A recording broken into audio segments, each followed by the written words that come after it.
ಭಯವನ್ನು ಗೆಲ್ಲುವುದು ಹೇಗೆ? 1. ಭಯ ಸಹಜ, ಆದರೆ ಅದಕ್ಕೆ ಅಧೀನರಾಗುವುದು ಆಯ್ಕೆ. 2. ಭಯದ ಮೂಲವನ್ನು ಗುರುತಿಸದೆ ಅದನ್ನು ಗೆಲ್ಲಲು ಸಾಧ್ಯವಿಲ್ಲ. 3. ನನಗೆ ಆಗಲ್ಲ ಎಂಬ ಆಲೋಚನೆ ಭಯದ ಮೊದಲ ಲಕ್ಷಣ.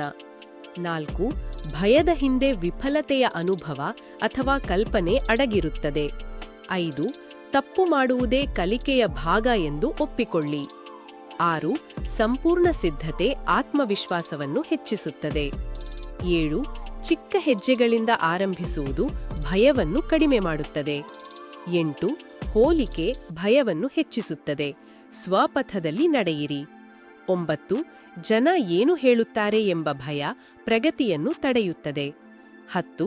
ನಿಮ್ಮ ಮನಸ್ಸಿಗೆ ಧೈರ್ಯದ ಮಾತುಗಳನ್ನು ಹೇಳಿರಿ. 11.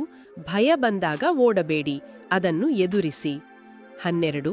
ಧೈರ್ಯ ಎಂದರೆ ಭಯವಿಲ್ಲದಿರುವುದು ಅಲ್ಲ, ಭಯ ಇದ್ದರೂ ಮುಂದುವರೆಯುವುದು. 13. ಪ್ರತಿ ಜಯ ಭಯದ ಶಕ್ತಿಯನ್ನು ಕಡಿಮೆ ಮಾಡುತ್ತದೆ. 14. ಧನಾತ್ಮಕ ಚಿಂತನೆ ಮನಸ್ಸಿಗೆ ಶಕ್ತಿ ನೀಡುತ್ತದೆ. 15.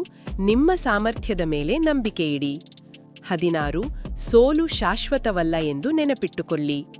17. ಭಯವನ್ನು ಗೆದ್ದಾಗ ಹೊಸ ಅವಕಾಶಗಳು ತೆರೆದುಕೊಳ್ಳುತ್ತವೆ. 18. ನಿಮ್ಮ ಜೀವನದ ದೊಡ್ಡ ಶತ್ರು ನಿಮ್ಮ ಭಯವೇ ಆಗಿರಬಹುದು. 19.